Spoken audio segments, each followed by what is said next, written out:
Good morning class. आज की class में हम पढ़ेंगे बाइनोमियल एक्सप्रेशन। बाइनोमियल एक्सप्रेशन पे अपन बाद में आएंगे। तो बाइनोमियल एक्सप्रेशन के पहले कुछ सवाल। आपने a प्लस बी का होल स्क्वायर सबने याद किया होगा, तो वही a प्लस बी के इससे ही शुरू करते हैं। अगर मैं आपको पूछता हूं a प्लस बी उसकी पावर 0 इज इक्वल टू क्या होगा। मैंने आपको पहला सवाल पूछा a प्लस बी उसकी पावर अगर 0 लिखता हूं तो उसका आंसर आपका क्या होना चाहिए? क्या होना चाहिए?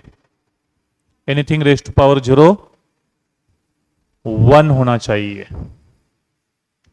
कोई भी नंबर है उसकी पावर जब हम 0 रखते हैं, हाँ बस 0 की पावर 0 नहीं चलेगी, बट अगर कोई भी नंबर है 0 छोड़ के तो उसका पावर 0 क्या होता है? 1 होता है।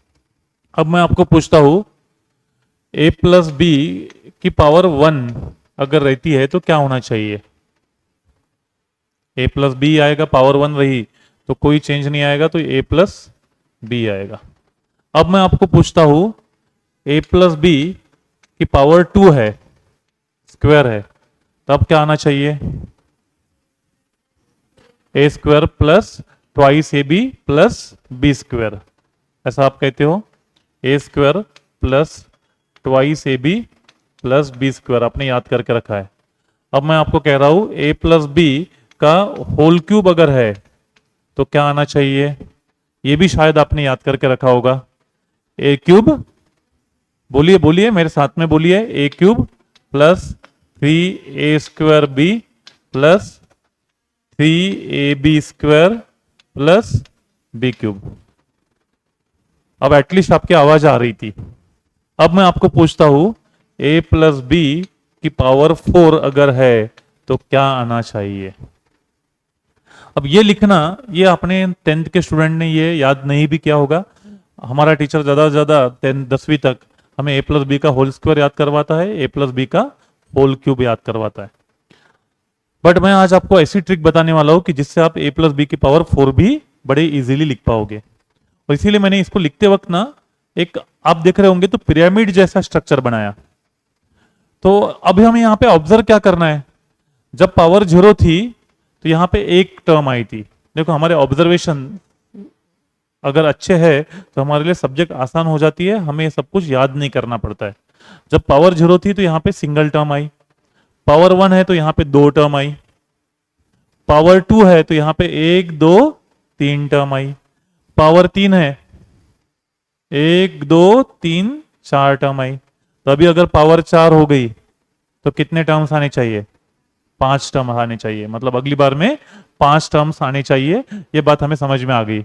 अब दूसरा ऑब्जर्वेशन हमारा, यहां पे पावर 0 थी तो यहां पे भी हाईएस्ट पावर 0 है। यहां पे पावर 1 थी तो अब देखो यहां पे a की पावर 1 है, b की पावर भी 1 है। यहां पे पावर 2 है तो यहां पे अगर हम हर टर्म के पावर के एडिशन करें तो यहां पे भी 2 ही आएगा। जैसे a स्क्वायर यहां पे प्रेजेंट है, पावर 2 है, b नहीं है, मतलब b कितना होगा यहाँ पे इस टर्म में? 0। यहाँ पे a की पावर 1 b की पावर 1 दोनों के पावर के एडिशन किया 2 ही आएगा। यहाँ पे b का स्क्वायर है, a मिसिंग है, मतलब a की पावर क्या होगी? 0। तो a की पावर और b की पावर का एडिशन किया तो क्या हुआ? 2 हुआ। वैसे अभी आप यहाँ पे देखिए a की पावर 3 b मिसिंग मतलब b की पावर 0, तो 3 प्लस 0 3 आया। यहाँ पे a का स्क्वायर b तो 2 प्लस 1 3 आया, 1 प्लस 2 3 आया, ये 3 आया। मतलब जो पावर होती है तो a और b की पावर का अगर हम एडिशन करें तो हमें a वाली पावर मिलनी चाहिए, यहाँ पे a पावर मिलनी चाहिए। तो वैसे अभी आगे वाला जो हम फॉर्मूला लिखने वाले हैं, तो अगर हम a और b को अपने कितने टर्म आने वाले हैं? 5। बट उन पांचों टर्म में अगर हम a की पावर और b की पावर ऐड करते हैं तो हमारा एडिशन क्या आना चाहिए? a और b की पावर 4, पावर का एडिशन 4 आना चाहिए। मतलब a स्क्वायर आया तो साथ में b स्क्वायर आएगा, a क्यूब आया तो अब b स्क्वायर नहीं आ सकता, a क्यूब के साथ b ही आएगा, क्योंकि दोनों के पावर की एडिशन क्या होनी चाहिए? 4 होनी चाहिए। तीसरा ऑब्जर्वेशन आपका इस पिरामिड में, तीसरा ऑब्जर्वेशन क्या होना चाहिए? अगर आप यहां पे देख रहे हो तो a की पावर डिक्रीज होते गई और b की पावर बढ़ते गई। जैसे अभी यहां पे क्यूब था तो पहले a की पावर 3 थी, नेक्स्ट टर्म में a की पावर 2 हो गई, उसके बाद a की पावर 1 हो गई, उसके बाद a की पावर यहाँ पे गायब हो गया, मतलब 0 हो गई, तो a की पावर डिक्रीजिंग होती है और b की पावर बढ़ती गई। यहाँ पे b नहीं है, मतलब b की पावर क्या है, 0 है। फिर b का पावर 1 आ गई, फिर b का स्क्वायर हुआ, b का क्यूब हुआ। तो ये हमारे 3 ऑब्जर्वेशन थे। अब इस 3 ऑब्जर्वेशन के साथ हम यहाँ पे आने वाले पांचों टर्म लिख सकते हैं। तो जैसे पहली टर्म में क्या आना चाहिए, हाईएस्ट पावर 4 है, तो a की पावर 4 से शुरुआत होगी, b मिसिंग रहेगा क्योंकि एडिशन a और b की पावर का 4 आना चाहिए। अगली बार a की पावर कम होगी, b एक बार आएगा। उसके अगली बार a की पावर और कम होगी, b 2 बार आएगा। a की पावर एक बार और कम होगी, a की पावर 1 हो जाएगी, तो अभी b का क्या होगा, क्यूब। और पांचवी टर्म जो आएगी वो b की पावर 4 आएगी। मैंने क्या कहा था, 5 टर्म आनी चाहिए, 1 2 3 4 5 आई। a की पावर डिक्रीजिंग होनी चाहिए, 4 3 2 1 0। b की पावर इंक्रीजिंग होनी चाहिए, 0 1 2 3 4। अब इनके कोएफिशिएंट लिखना है, तो इनके कोएफिशिएंट अगर हमने लिख लिए तो हमारा यहाँ पे सॉल्व हो गया। तो ये कोएफिशिएंट लिखने के लिए मैथमेटिक्स में जो होता है एक ट्रिक जो डेवलप किया गया है, उस ट्रायंगल को बोलते हैं पास्कल ट्रायंगल।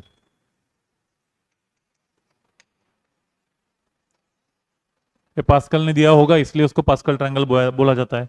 तो ऑलरेडी मैंने ट्रायंगल पहले ही बना लिया है, क्योंकि पिरामिड लाइक जो स्ट्रक्चर बना है वो ट्रायंगल जैसा ही बना है, बराबर। तो ट्रायंगल मैंने पहले ही बना लिया, थोड़े से टर्म ज्यादा दूर हो गए तो इसलिए वो पिरामिड का शेप बिगड़ गया, बट बन तो ट्रायंगल ही रहा है। तो आप अगर देखो पहली टर्म में कोएफिशिएंट अगर हम लिखे तो यहाँ पे 1 है, यही 1 इधर भी 1 आया, इधर भी 1 आया, तो यही 1 ऐसे दोनों बार 1 दोनों साइड में गया। अब अगर हम नेक्स्ट वाला देखते हैं, 1 2 1 हुआ है, मतलब ये 1 वापिस से साइड में वैसे ही 1 आया, और ये वाला 1 वापिस से 1 ही आया। फिर बीच में 2 क्यों हुआ होगा, तो बीच में 2 इन दोनों की एडिशन करके 2 किया गया है, तो इसलिए वो 1 2 1 बनता है। अब 1 2 1 के बाद यहाँ पे क्या है, 1 3 3 1। तो ये 1 3 3 1 कैसे बना, ये 1 बाजू में खींचा गया 1, ये 1 भी बाजू में खींचा गया इधर, तो ये भी 1 ही रहेगा। ये 1 और 2 का एडिशन यहाँ पे क्या आएगा, 3 आएगा। 2 और 1 का एडिशन यहाँ पे क्या आएगा, 3 आएगा, बराबर। अब आ गया आपका 1 3 3 1। अब नेक्स्ट वाले के कोएफिशिएंट आपको लिखना है, तो देखो ये 1 को तो साइड में ऐसे ही खींच लेना, ये 1 साइड में ऐसे आएगा और ये 1 साइड में ऐसे ही आएगा। 1 और 3 को अगर हमने यहां पे एक जगह ला लिया तो ये क्या होगा, 4 होगा। 3 और 3 को दोनों का एडिशन किया तो ये क्या होगा, 6 होगा। और 3 और 1 का एडिशन किया तो क्या होगा, 4 होगा। मतलब अभी यहां पे जो कोएफिशिएंट आएंगे ये आएगा 1 4 फिर 6 फिर 4 और बाद में 1। समझा। तो अभी मैं इसको अगर लिखता हूं तो देखो a की पावर कम होनी चाहिए, तो a की power 4 plus next coefficient 4, a की पावर कम होती जाएगी तो a का क्यूब होगा, b आएगा। फिर नेक्स्ट कोएफिशिएंट 6, a की पावर कम हुई, b की पावर बड़ी, दोनों की पावर की एडिशन क्या होनी चाहिए, 4 होनी चाहिए, हो रही है।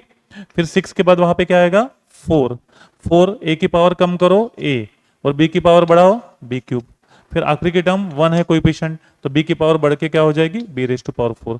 अभी देखो ये अच्छा शेप में लग गया, इसलिए मैंने उसको मिटा के एक बार लिखा। तो ये इस तरीके से पिरामिड बनते जाएगा। आप इसके बाद a plus b raise to power 5 भी लिख सकते हो। कितने टर्म आएंगे, 6 टर्म आएंगे। उसके कोएफिशिएंट इसी ट्रायंगल को आगे बढ़ाओ, आपको उसके कोएफिशिएंट भी मिल जाएंगे। तो ये फॉर्मूली याद रखने का ये एक पास्कल ट्रायंगल एक अच्छा मेथड था। तो ये पास्कल ट्रायंगल आप पहले नोट डाउन कर लीजिए, उसके बाद हम बाइनोमियल एक्सप्रेशन की तरफ जाते हैं। तो अभी आप, अब बाइनोमियल एक्सप्रेशन क्या करता है, अभी हम a प्लस बी की पावर 5 तक पहुंचे।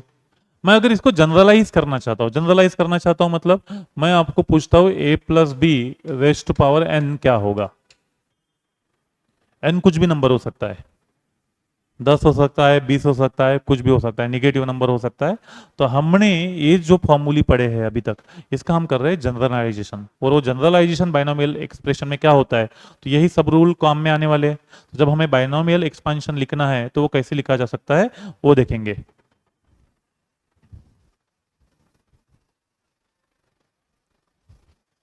तो जैसे कि अभी हमें a plus b raise to power n लिखना है, तो अभी का ये रूल आपको मालूम है, a की पावर क्या होनी चाहिए, डिक्रीज होनी चाहिए। तो पहले टर्म में a की पावर n से शुरुआत होगी, और शुरुआत हमेशा 1 से ही होती है, तो पहले टर्म का कोएफिशिएंट 1 ही रहेगा। दूसरे इसमें जब दूसरी टर्म हमें लिखनी है, तो दूसरे टर्म में a की पावर कम होगी, n-1 होगी, और b की पावर बढ़ेगी। दोनों की पावर के एडिशन क्या आनी चाहिए, n आनी चाहिए। तो जो अभी हमने पढ़ा उसी का लॉजिक यूज करके अभी हम बाइनोमियल एक्सप्रेशन बड़े आराम से याद रख सकते हैं। बट अब इसका कोएफिशिएंट क्या लिखेंगे, तो यहां पे देखो आप, जब a प्लस बी का स्क्वायर था तो सेकंड टर्म में यहाँ पे 2 ही आया था, a प्लस बी का क्यूब था तो यहाँ पे 3 आया था, a प्लस बी की पावर 4 थी तो यहाँ पे 4 ही आया था। तो सेकंड टर्म में हमेशा n ही आता है, तो इसीलिए यहाँ पे n into a raise to power n-1 b। उसके बाद वाला जो है ये थोड़ा याद करना है अभी आपको। उसके बाद वाले में ये जो कोएफिशिएंट है इसका जनरलाइजेशन ये होता है n इंटू n-1, इधर n से एक सब्ट्रैक्ट किया, और नीचे जो होता है 1 इंटू 2, इसको एक्चुअली फैक्टोरियल 2 बोलते हैं, मैथमेटिक्स में आता है फैक्टोरियल 2। तो इधर 1 के बाद इधर लेफ्ट में बढ़ना है और वहां पे कम करते जाना है, और इधर डिनोमिनेटर में बढ़ाते हुए जाना है। अब a की पावर क्या होगी, कम होगी, a की पावर n-2 और b का स्क्वायर। अगर और इसके बाद की मुझे नेक्स्ट टर्म लिखनी है, ये लिख लिया मैंने, तो अभी n into n-1 into n-2 होता है। मैंने क्या कहा, न्यूमरेटर को कम करते हुए जाना है और डिनोमिनेटर को बढ़ाते हुए आना है। यहाँ पे अकेला 1 था तो हमने 1 के बाद 1 इंटू 2 लिखा, तभी यहाँ पे क्या करना पड़ेगा, 3 लिखना पड़ेगा, तो इसको फैक्टोरियल 3 होता है। ऊपर 3 टर्म आए तो नीचे भी 3 टर्म आएंगे। फिर ये क्या होगा, a की पावर n-3 और b का क्यूब, दोनों के पावर के एडिशन क्या आनी चाहिए, n आनी चाहिए, और ये ऐसा कंटिन्यू चलते रहेगा, और आखिरी की टर्म क्या आएगी, b raise to power n आएगी। तो ये जनरलाइजेशन है, और इस एक्सप्रेशन को बाइनोमियल एक्सप्रेशन बोलते हैं। अगर आपको इसके बाद वाली टर्म लिखनी होती तो उसमें क्या आता, n into n-1 into n-2 into n-3 और डिवाइडेड बाय इधर 1 into 2 into 3 into 4। But physics में अभी ये बाइनोमियल एक्सप्रेशन मैथ्स में हमें काम में आता है, मैथ्स में हम इसका यूज भी करेंगे, जो लोग मैथ्स पढ़ेंगे वो यूज करेंगे। फिजिक्स में इतने बड़े एक्सप्रेशन की हमें जरूरत नहीं आती है, तो फिजिक्स में हमें बाइनोमियल अप्रोक्सीमेशन का काम है। अभी बाइनोमियल अप्रोक्सीमेशन क्या होता है, तो बाइनोमियल अप्रोक्सीमेशन में हम पहले 2 ही टर्म में काम में आता है, और उसमें भी हमें फिजिक्स में इसका ज्यादा टेंशन ही मत लीजिए, क्योंकि इतना सब कुछ काम में आने वाला ही नहीं है। जो मैंने बॉक्स में लिख दिया या डब्बे में पैक करके रख दीजिए, इसका कभी काम नहीं आने वाला है फिजिक्स में। तो अभी हमें काम क्या आने वाला है, अगर a प्लस बी की जगह n के जगह a की वैल्यू अगर 1 है, फिजिक्स में बार बार यही काम में आता है, 1 प्लस x अगर इसकी पावर n है, तो ये एक्सप्रेशन कैसे होगा, तो ये एक्सप्रेशन कैसे होगा, a यानी 1 है, 1 पहली टर्म 1 आ जाएगी, दूसरी टर्म आएगी n, 1 की पावर कुछ भी रहे हो 1 ही आएगा, और यहां पे b यानी x है। फिर n into n-1 upon 2 into 1, मतलब वो 2 लिख सकते हैं, मैं 2 इंटू 1 लिख रहा हूं। a मतलब 1 है, 1 की पावर कुछ भी रहे, लिखने की जरूरत नहीं है। b मतलब क्या होगा, x स्क्वायर होगा। फिर नेक्स्ट टर्म में n इंटू n-1, ये ऐसे चलते रहेगा, बट इसका भी मुझे काम नहीं है। तो हमने क्या किया, ऊपर के फॉर्मूले में if a is equal to 1 and b is equal to x अगर है, तो ये ऊपर का एक्सप्रेशन कैसे लिखा जाएगा, ये लिखा है। क्या क्या है हमने, ये जो फॉर्मूला अभी हमने लिखा था बाइनोमियल एक्सप्रेशन, वहां पे a की वैल्यू हमने 1 पुट की और b की वैल्यू हमने x पुट की, आगे के टर्म लिखे ही नहीं। आगे के टर्म अगर जाएंगे तो कहां पे जाएगा, x raise to power n। इसका भी हमें काम नहीं है। अभी हमें काम किसका है, if x is very small, very small का मतलब बहुत छोटा फ्रैक्शन, 0.001, 0.02, इतना छोटा सा है x, अगर बहुत छोटा है। अब देखो, अगर मैंने x इज वेरी स्मॉल, उदाहरण के लिए x इज इक्वल टू 0.01 है, ऐसे उदाहरण के लिए लिया। अब ये 0.01 है, उसका जब स्क्वायर होगा 0.01 का स्क्वायर होगा तो क्या होगा, 0.01 3 बार 0, 0 0 0 1, मतलब ये वाली जो टर्म आएगी वो और कम आएगी, बहुत कम आएगी। उसके बाद वाली टर्म और छोटी आएगी, उसके बाद वाली टर्म और छोटी आएगी। तो ये जो हायर ऑर्डर टर्म है, जब आपका x बहुत छोटा है तो हम हायर ऑर्डर टर्म को निग्लेक्ट कर देते हो, क्योंकि उसकी वैल्यू काफी छोटी होने वाली है। तो हम बाइनोमियल अप्रोक्सीमेशन कैसा लिखते हैं, 1 plus x raise to power n is nearly equal to, या इज इक्वल टू क्या था हमारा, 1 plus n x plus higher order term था। यहां पे हॉट का मतलब क्या है, हायर ऑर्डर टर्म।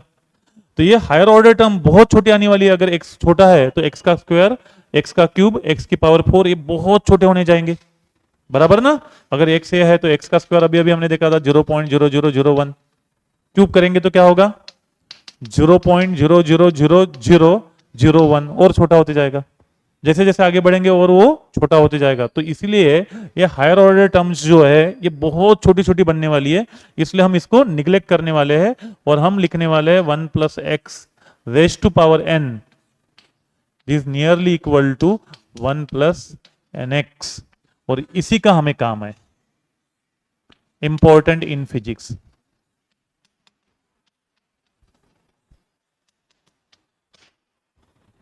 समझे? तो यहां तक लिखिए।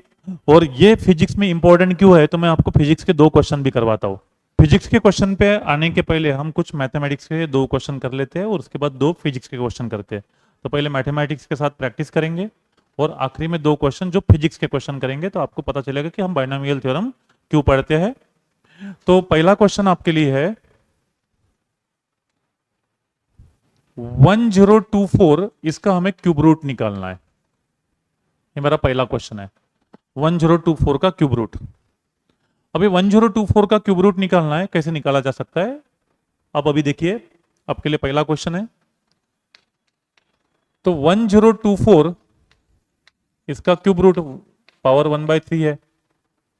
इसको मैं लिख सकता हूं 1024 प्लस 1024 नहीं 1000 प्लस 24 इसकी पावर 1/3, ऐसे लिख सकता हूं। बट मुझे 1 plus x raise to power n चाहिए।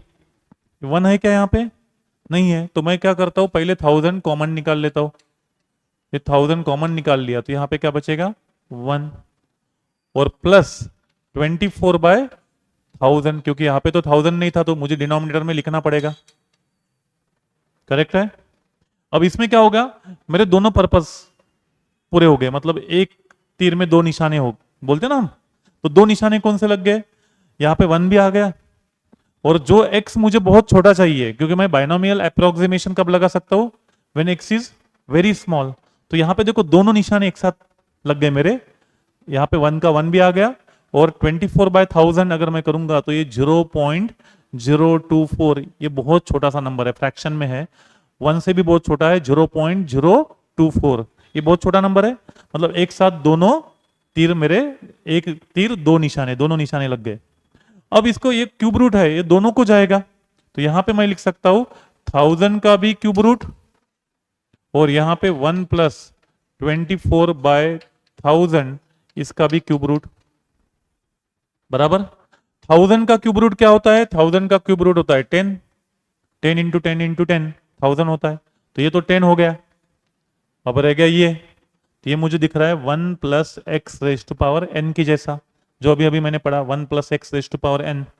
तो 1 plus x raise to power n को मैं अप्रोक्सीमेशन में क्या लिख सकता हूं, 1 प्लस एन एक्स। बट ये फॉर्मूला तभी यूज कर सकते हैं जब x बहुत छोटा है। तो यहाँ पे x छोटा है तो मैं यूज कर सकता हूँ। तो ये अप्रोक्सीमेटली इक्वल टू यहाँ पे कर देता हूँ, क्योंकि ये अप्रोक्सीमेशन में लिख रहा हूँ। तो ये हो जाएगा 1 प्लस एन, एन यहाँ पे क्या है 1/3, जो पावर है वो n है, 1/3 इंटू 24/1000।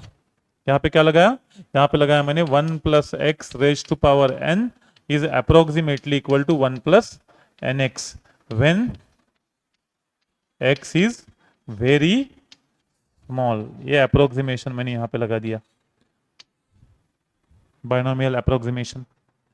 अब 3 से ये 24 कटेगा, यहां पे बचेगा 8, 8/1000, मतलब ये हो जाएगा 10, 1 प्लस 0.008 ये हो जाएगा 10 इंटू 1.008। अब 10 से मल्टीप्लाई करोगे तो ये क्या होगा 10.08। ये आपका आंसर रहेगा, लिख लीजिए। हमने यहाँ पे बाइनोमियल अप्रोक्सीमेशन यूज किया। ऐसा एक क्वेश्चन और करते हैं। तो अगला एक और क्वेश्चन ट्राई करते हैं जो मैथमेटिक्स के में ही, जैसे हमें फोर्थ रूट ऑफ 0.98 निकालना है। ये हमारा क्वेश्चन है। जैसे स्क्वायर रूट होता है, क्यूब रूट होता है, वैसे फोर्थ रूट ऑफ 0.98 निकालना है। तो अब ये कैसे निकलेगा? फोर्थ रूट है मतलब मैं 0.98 का जो फोर्थ रूट है इसको लिख सकता हूं 0.98 की पावर 4, 1/4, सॉरी पावर 4 नहीं होगी, पावर 1/4 होगी, बराबर। अब 0.98 को कैसे लिख सकते हैं? 1 माइनस 0.02 लिख सकते हैं क्या? पावर 1/4 अलाउड है ये लिखना। जैसे 1 प्लस एक्स होता है वैसे 1 माइनस एक्स है, कोई खास फर्क नहीं पड़ेगा 1 माइनस एक्स से। और आप इसको 1 प्लस एक्स में करना चाहते हो तो प्लस लेके माइनस 0.02 को ब्रैकेट में डाल दीजिए।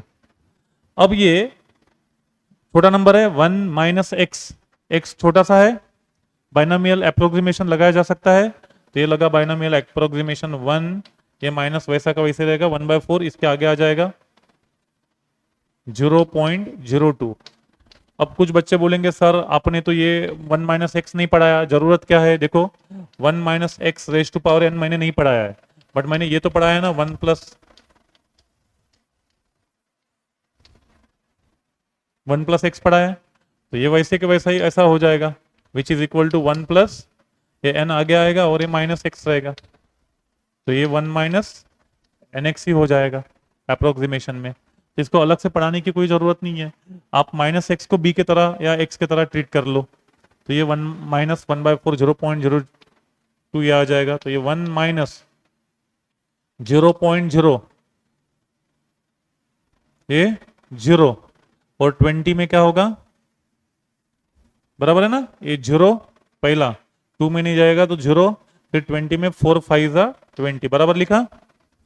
तो यहां पे हम बाइनोमियल एक अप्रोक्सीमेशन लगा रहे हैं, तो इसलिए इक्वल टू ना लिखते हुए अगर हम ऐसा लिखे तो ये ज्यादा सही है। तो विच इज इक्वल टू ये हो जाएगा 0.995। समझा? चलो लिख लीजिए, नोट डाउन कर लीजिए। तो अब अगला क्वेश्चन है आपके लिए, mass of moving body with velocity v is given as m is equal to m0 root over 1 minus v square by c square. ये फॉर्मूला आपके एनसीईआरटी के फर्स्ट लेसन में आया हुआ है, फिजिकल वर्ल्ड और वो जो जनरल लेसन है उसमें आया हुआ है। ये आइंस्टाइन ने दिया हुआ फॉर्मूला है। न्यूटनियन मैकेनिक्स में बॉडी का मास कांस्टेंट होता है, अगर मैं दौड़ता हूं तो मेरा मास चेंज नहीं होता है। बट जब रिलेटिविटी हम पढ़ते हैं और जब हम लाइट की स्पीड को अचीव करते हैं, लाइट की स्पीड को अचीव करना संभव नहीं है, बट हमारी स्पीड 10⁻7 10⁻6 इस ऑर्डर में जाती है, तो वहां पे सिग्निफिकेंट चेंज इन मास दिखता है। तो एलिमेंटरी पार्टिकल के साथ हम मास को चेंज होता है ऐसा आइंस्टाइन ने बताया है, और ये आइंस्टाइन का दिया हुआ फॉर्मूला है थ्योरी ऑफ रिलेटिविटी में। तो इनके हिसाब से मास बॉडी का चेंज होता है। ये होता है m0, where m0 is rest mass of body and c is speed of light. मतलब ये फॉर्मूला ये बताता है कि अगर किसी बॉडी की स्पीड बढ़ी, समझो बढ़ते बढ़ते बढ़ते बढ़ते अगर ये v इक्वल टू सी हो गया, हमने अगर लाइट की स्पीड अचीव कर ली, जो कि संभव नहीं है, बट अगर हम अचीव कर लेते हैं तो ये सी स्क्वायर बाय सी स्क्वायर होगा, तो 1 हो जाएगा, 1 माइनस 1 0 हो जाएगा, डिनोमिनेटर में 0 आएगा, मतलब ये इनफाइनाइट मास हो जाएगा। मतलब अगर हम लाइट की स्पीड अचीव करते हैं तो हमारा मास इन्फिनिटी तक बढ़ सकता है आइंस्टाइन के इस फॉर्मूले के हिसाब से।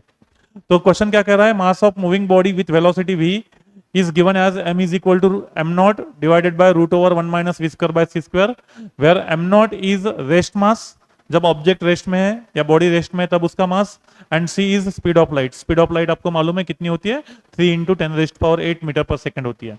अब क्वेश्चन पूछा है, if rest mass of body is 10 kg and body is moving with speed 3 × 10⁻7 metre per second, मतलब आपको v भी गिवन है और m0 भी गिवन है, then what will be mass of body at this speed, तो हमें बॉडी का ये जो मास है वो कितना होगा ये निकालना है।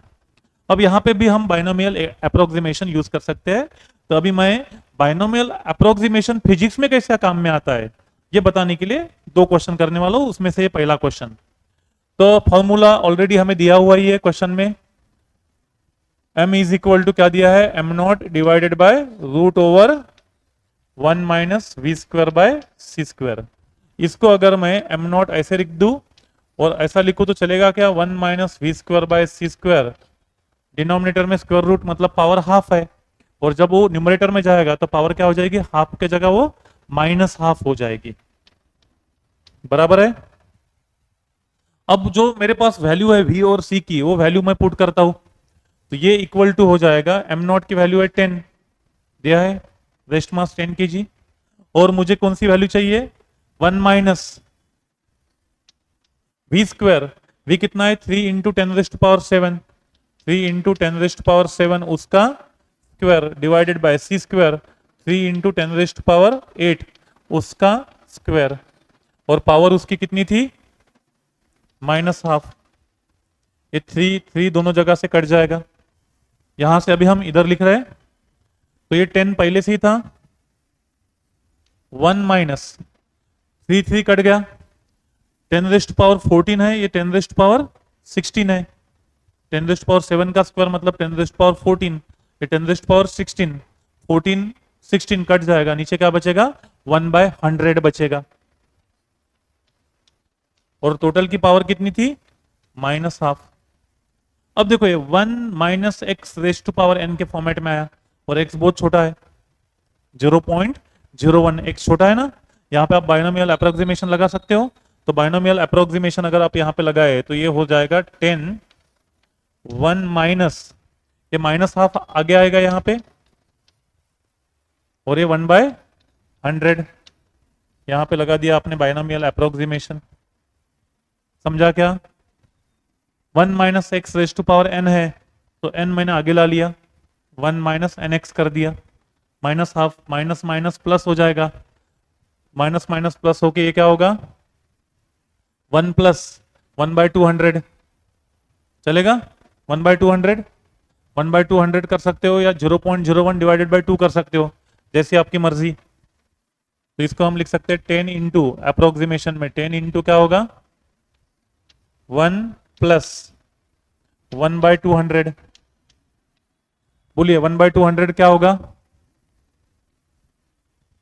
1/200 कितना होना चाहिए, 10 इंटू 1 प्लस 1/100 कितना होता, 1/100 0.01 होता, उसका आधा हो जाएगा वापिस से, तो ये हो जाएगा 0.01 का आधा 0.01 था, उसका आधा मतलब 0.005 होगा। तो ये हो गया 10 इंटू 1.005, मतलब आपका फाइनल आंसर होगा 10.05 kg। आप बोलोगे सर ये चेंज तो बहुत छोटा सा है, काफी छोटा सा चेंज है, 10 केजी की बॉडी थी, और 10 केजी की जगह ये 10.05 kg हो रहा है, बहुत छोटा सा चेंज है। हाँ छोटा सा है, बट एलिमेंटरी लेवल पे ये छोटा सा चेंज भी बहुत बड़ा फर्क प्रोड्यूस करता है, क्योंकि जब आप न्यूक्लियर फिजिक्स वगैरह पढ़ते हो तो 1 एटॉमिक मास यूनिट मतलब 10⁻⁻27 kg अप्रोक्सीमेशन में ये 931 mega electron volt energy produce करता है। जब हम एटॉमिक बॉम्ब, न्यूक्लियर बॉम्ब जब हम पढ़ते हैं तो 10⁻⁻27 kg ये 931 mega electron volt energy produce करता है, तो ये उसके हिसाब से तो ये काफी बड़ा है। तो एलिमेंटरी लेवल पे आपको छोटे छोटे भी चेंजेस को ध्यान में रखना होता है, तो फिजिक्स में इस तरीके से बाइनोमियल एक्सपेंशन काम में आता है। तो अगले क्वेश्चन की तरफ चलते हैं, क्वेश्चन नंबर 4 एक ग्रेविटेशन का क्वेश्चन है। ग्रेविटेशन में भी एक ऐसा क्वेश्चन मैंने ढूंढ के निकाला जिसमें आपका बाइनोमियल अप्रोक्सीमेशन लगेगा, एक ऑब्जेक्टिव क्वेश्चन बनाया हुआ है। तो अभी क्वेश्चन पढ़ते हैं, acceleration due to gravity above the earth surface at height h is given as gh is equal to gm by r plus h square. आप यहाँ पे ऑब्जर्व कर सकते हो कि जैसे जैसे एच बढ़ेगा वैसे वैसे ग्रेविटी कम होगी, क्योंकि ये इनवर्सली प्रोपोर्शनल है। एच के बढ़ने के साथ ग्रेविटी कम होगी। तो where m is mass of earth and r is radius of earth. Radius of earth होता है 6400 किलोमीटर रेडियस ऑफ अर्थ होता है। ये डिस्टेंस लगभग नागपुर से बॉम्बे की जो दूरी है, नागपुर से मुंबई, ये 800 किलोमीटर है। तो 800 का 8 गुना 6400 होता है। तो आर यहाँ पे रेडियस है, एम मास ऑफ अर्थ है, और जी तो आपको पता है यूनिवर्सल ग्रेविटेशनल कांस्टेंट होता है। तो क्वेश्चन में पूछा गया है correct expression for acceleration due to gravity when h is very very less than r. इसको वेरी वेरी लेस देन ऐसे पढ़ते हैं। तो h is very very less than r मतलब ये जैसे 6400 किलोमीटर है, उससे बहुत छोटा, उससे बहुत छोटा मतलब मान लीजिए 64 किलोमीटर। 64 किलोमीटर मतलब 1% हो गया 6400 का। तो अगर हम अर्थ के सरफेस से थोड़ा सा ऊपर गए, ज्यादा ऊपर नहीं गए, थोड़ा सा ऊपर गए, तो यहाँ पे ग्रेविटी का फॉर्मूला क्या होगा, ये 4 चॉइसेस हमें दी हुई है। तो इस क्वेश्चन में हम कैसे बाइनोमियल अप्रोक्सीमेशन यूज करेंगे वो देखते हैं। तो जो गिवन है हम गिवन से स्टार्ट करते हैं। गिवन है हमें g h is equal to g m divided by r plus h उसका होल स्क्वायर। अभी ये फॉर्मूला मैंने आपको दिया हुआ है, क्वेश्चन में गिवन है, हर बार गिवन नहीं रहेगा, क्योंकि अभी आप 11 12th का फिजिक्स पढ़ने के हो, जस्ट आप 10वीं पास करके आए हो, इसलिए फॉर्मूला गिवन है। फाइनल एग्जाम में फॉर्मूला गिवन नहीं रहेगा, डायरेक्टली पूछा रहेगा। तो अब इसको मैं ऐसे लिख सकता हूं, जीएम आगे लाया, आर प्लस एच का स्क्वायर था, मैं उसको न्यूमरेटर में लेके जाऊंगा, तो आर प्लस एच की पावर -2 होगी। अब मैं यहां पे मुझे 1 plus x raise to power n का एक्सपेंशन आता है, तो इसलिए यहाँ पे आर कॉमन निकाल लेता हूँ। तो आर कॉमन निकालूंगा तो पहले टर्म में 1 बचेगा और ये हो जाएगा एच बाय आर, और दोनों की पावर -2। अब ये -2 पावर दोनों को दे दो, तो ये हो जाएगा जी एम इंटू आर की power -2, 1 plus h by r की पावर -2। अब आर की पावर -2 है, उसको अगर मैं डिनोमिनेटर में लेके जाता हूं तो ये g m by r square होगा, और ये 1 प्लस एच बाय आर की पावर -2 होगी। देखिए ये 1 plus x raise to power n की फॉर्म में आ गया। यहाँ पे x को चेक कीजिए, x बहुत छोटा है क्या? बिल्कुल छोटा है, क्योंकि क्वेश्चन में गिवन है h is very very less then r। तो अगर h is very very less then r given है, तो यहाँ पे ये x जो है या h बाय r जो है ये काफी छोटा नंबर है। तो यहाँ पे मैं इसको बाइनोमियल अप्रोक्सीमेशन लगा सकता हूँ। तो ये हो जाएगा g m by r square, और बाइनोमियल अप्रोक्सीमेशन लगाने के बाद 1 प्लस ये -2 यहाँ पे आ जाएगा h बाय आर, और यहाँ पे हायर ऑर्डर टर्म रहेंगे। तो मैं इसको अप्रोक्सीमेशन में लिख सकता हूँ, क्योंकि हायर ऑर्डर टर्म हम निगलेक्ट करने वाले हैं। तो g m by r square, और ये हो जाएगा 1 minus twice h by r. देख लीजिए कौन सा ऑप्शन है। ऑप्शन डी आपका करेक्ट है, तो हमने ऑप्शन डी को टिक करना चाहिए। तो इस तरीके से हमने आज की क्लास में क्या क्या देखा। आज की क्लास में हमने शुरुआत की, आपके कुछ अलजेब्रिक आइडेंटिटीज थे, उसको याद रखने का टेक्निक बताया। उसमें हमने पास्कल ट्रायंगल के बारे में देखा। पास्कल ट्रायंगल होने के बाद हम आए बाइनोमियल एक्सप्रेशन की तरफ, बाइनोमियल थ्योरम की तरफ। बाइनोमियल थ्योरम हमें कुछ काम का नहीं है, फिजिक्स में ज्यादा कुछ काम का नहीं है, वो मैथमेटिक्स में काम में आएगा। यहाँ पे हमें बस उसका अप्रोक्सीमेशन एक काम का था, 1 plus x raise to power n, उसका एक्सपांशन हमने देखा, और उस एक्सपांशन को यूज करके, जो बाइनोमियल अप्रोक्सीमेशन यूज करके हमने 4 क्वेश्चन किए। उसमें से 2 क्वेश्चन पहले मैथमेटिक्स के थे, और अगले 2 क्वेश्चन हमने फिजिक्स में उसको कैसे यूज करेंगे, ऐसे 2 क्वेश्चन थे। तो आई होप आपने एंजॉय किया होगा आज का लेक्चर, और ऐसे ही वीडियोस देखने के लिए चैनल को सब्सक्राइब कीजिए, बेल आइकॉन दबाइए जो कि आपको नोटिफिकेशन दे। Thank you, bye bye.